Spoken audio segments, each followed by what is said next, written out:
오늘 아침 신문 보겠습니다. 중국발 미세먼지가 한반도에 피해를 주는 데 이어 중국에서 배출되는 수은이 우리나라 바다로 유입돼 쌓이는 것으로 확인됐다고 합니다. 매일경제 보도입니다.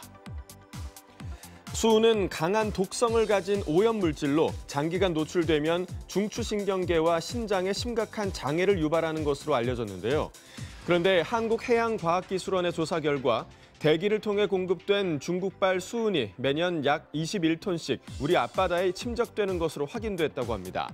대기를 통해 먼 바다까지 확산한 수은이 바닷물 속 유기물과 결합해 해저 퇴적층에 쌓이는 것으로 분석된다는데요.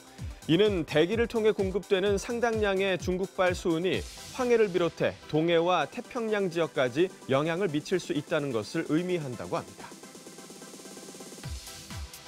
한 아동 성범죄 전과자가 집행유예 기간 중 아동복지센터에서 자원봉사를 하며 아이들을 상습적으로 성학대해 최근 징역 11년을 선고받았다고 합니다.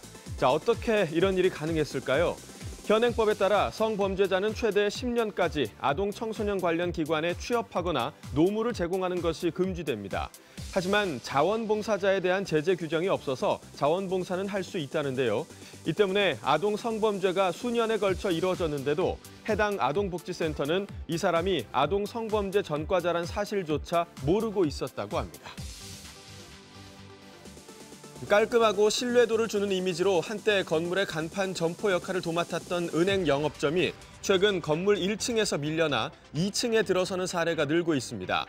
지점을 찾는 고객이 줄고 2층 임대료가 저렴하다는 이유도 있지만 건물주들이 은행보다 커피 전문점을 선호하기 때문이라는데요. 평일 오후 4시면 영업을 마치고 주말엔 아예 문을 닫는 은행 지점보다 밤늦게까지 영업하면서 손님을 끌어모으는 점포가 건물의 가치를 높이는 데 도움이 된다는 인식 때문이라고 합니다. 온라인상에서 이루어지는 휴대전화 불법 판매를 막기 위해 정부가 파파라치 제도를 운영 중이지만 여전히 암 시장이 기승 중이라고 합니다. 단속을 피하기 위해서 번호 이동은 번이, 공짜 구매는 몸만, 이런 식으로 음어로 소통하면서 사람들을 유인하고 있다는데요. 거래가 암암리에 이루어지면서 고객에게 돈만 받고 폐업하거나 현금 완납을 조건으로 휴대전화를 판매한 뒤 통신사엔 할부로 계약을 돌려 차액을 챙기는 등 사기 행각도 심심치 않게 일어난다고 합니다. 휴대전화 관련 기사 하나 더 볼까요? 011로 시작되는 SK텔레콤의 2세대 통신 2G 서비스가 서비스를 시작한 지 23년 만인 올해 말 사라진다고 합니다. 2G 통신 장비의 노후화와 2G용 휴대전화기 생산 중단 등으로 정상적인 서비스를 유지하기 어렵다는 게 SK텔레콤의 설명인데요.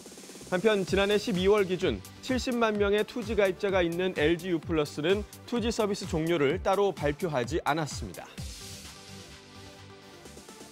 대한민국 국기인 태극기. 하지만 최근 중국산이 시장을 잠식해 나가면서 현재 국내에서 태극기를 직접 제조하는 업체가 5곳이 채 안 된다고 합니다. 대규모 행사에 태극기가 자주 등장하고 생활 디자인으로 인기를 얻고 있지만 대부분 중국산이라는데요. 태극기는 대한민국 국기법에 따라 제작돼야 하지만 중국산의 경우 규격에 맞지 않는 모양뿐 아니라 기뽕도 없는 그야말로 짝퉁 저질 제품이 난무한다고 신문은 지적했습니다. 지금까지 아침 신문 살펴봤습니다.